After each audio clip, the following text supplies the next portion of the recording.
DElEd द्वितीय semester के पिछले क्लास में हम लोगों ने हिस्टोग्राम के ऊपर चर्चा की थी। आज हम लोग पाई चार्ट के ऊपर चर्चा करेंगे। पाई चार्ट क्या होता है, उसे हम कैसे ड्रा करेंगे।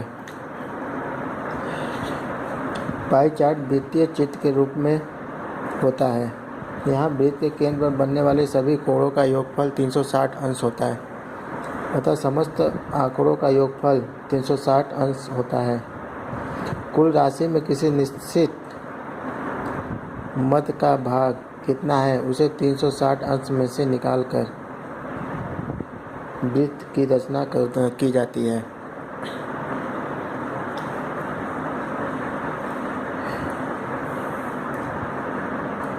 जैसा कि हम सभी लोग जानते हैं कि वृत्त के केंद्र पर बनने वाले कुल 360 अंश का कोण बनता है। उसी को आधार मान के हमें कोई भी आंकड़ा अगर दिया रहे और उसे पाई चार्ट के रूप में हमें कन्वर्ट करना रहे, तो 360 अंश के इक्विवेलेंट उस आंकड़ों के टोटल वैल्यू को इक्विवेलेंट लेकर हम पाई चार्ट ड्रा करते हैं। पाई चार्ट निरूपण की विधि को हम इस प्रकार देख सकते हैं। सर्वप्रथम दिए गए समस्त आंकड़ों का योगफल हम ज्ञात करते हैं। हमें प्रश्न में जो भी आंकड़े दिए रहेंगे उन सभी का हम जोड़कर योगफल ज्ञात कर लेंगे। दूसरा, वृत्त के केंद्र पर बनने वाले सभी कोणों का योगफल 360 अंश होता है, यह हम जानते हैं। अतः समस्त आंकड़ों का योगफल 360 अंश होगा। इसलिए समस्त आंकड़ों के योगफल को 360 अंश के तुल्य मानते हुए प्रत्येक आंकड़े के संबंधित कोण की गणना हम करते हैं। जब हम सभी आंकड़ों को जोड़ लेंगे तो उसे जब 360 अंश के बराबर लेकर संबंधित आंकड़ों के इक्विवेलेंट कोण की गणना हम करते हैं और इन प्रत्येक आंकड़ों के संबंधित जो भी हमें कोण मिलेगा, इन कोणों को जब भी हम सम करेंगे तो हमें वो 360 अंश के इक्वल ही मिलेंगे। तीसरा, किसी भी उचित त्रिज्या का चाप लेकर वृत्त खींचते हैं। इसके बाद हम किसी भी एक सुविधाजनक त्रिज्या का चाप लेकर एक वृत्त खींचेंगे और प्रत्येक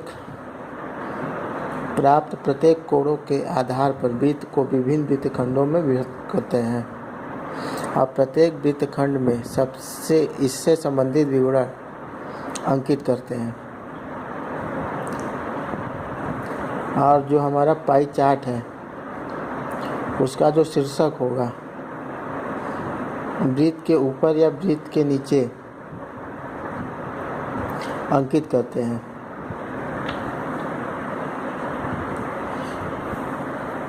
अब इस थ्योरी को हम एक उदाहरण की सहायता से समझने का प्रयास करते हैं। यहाँ पर हमें एक प्रश्न दिया गया है। एक परिवार की आय का 40% भोजन पर, 15% मकान किराए पर, 20% शिक्षा पर तथा 25% अन्य कार्यों में व्यय करता है। इन आंकड़ों को पाई चार्ट में प्रदर्शित कीजिए। जैसा कि हम जानते हैं कि प्रतिशत हम हमेशा 100 के तुलना में बात करते हैं, तो जब इन सभी प्रतिशतों का हम योगफल निकालेंगे तो देखेंगे कि ये 100 आएगा।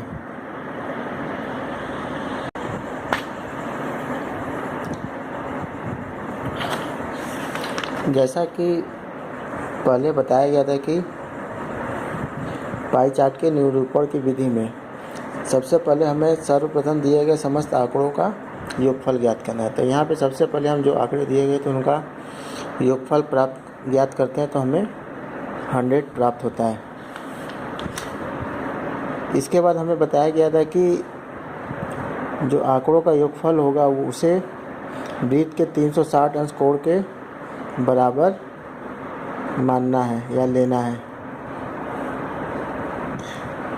तो ये जो सभी वयों का योग आया है 100, या एक वृत्त के 360 अंश के कोण को प्रदर्शित करता है। यदि 100 रुपये में भोजन का व्यय 40 रुपया है तो 1 रुपये में भोजन का व्यय हो जाएगा 40/100 रुपया। और अगर दोनों पक्षों में हम 360 अंश से गुणा करते हैं तो 360 रुपये में भोजन का व्यय हो जाता है 40/100 गुणे 360। इसको जब हम सरलीकरण करते हैं तो हमें प्राप्त होता है 144 अंश का कोण। इसी प्रकार अन्य सभी व्ययों का हम कोण ज्ञात करते हैं। तो इसी प्रकार मकान किराए पर व्यय को अगर हम ज्ञात करते हैं तो वो आता है 54 अंश का कोण। शिक्षा पर व्यय ज्ञात करते हैं तो आता है 72 अंश का कोण। और अन्य कार्यों पर व्यय को जब हम कोण में कन्वर्ट करते हैं तो आता है 90 अंश के बराबर। अब इन सभी प्रत्येक कोणों को लेते हुए हम एक वृत्त ज्ञात करेंगे और उस वृत्त में इन सभी कोणों को हम दर्शाएंगे।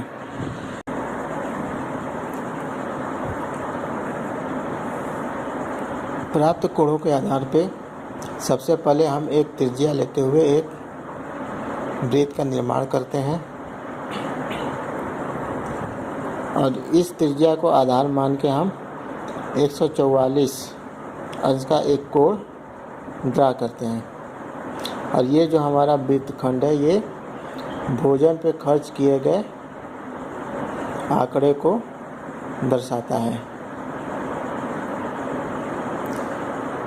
अब इस रेखाखंड को हम आधार मानकर एक 54 अंश का कोण बनाते हैं जो हमें मकान पर खर्च किए गए रुपयों को दर्शाता है। अब इस रेखाखंड को हम आधार मानकर एक 72 अंश का कोण ड्रा करते हैं जो कि हमें शिक्षा पर खर्च रुपयों को दर्शाता है। और इसी प्रकार जो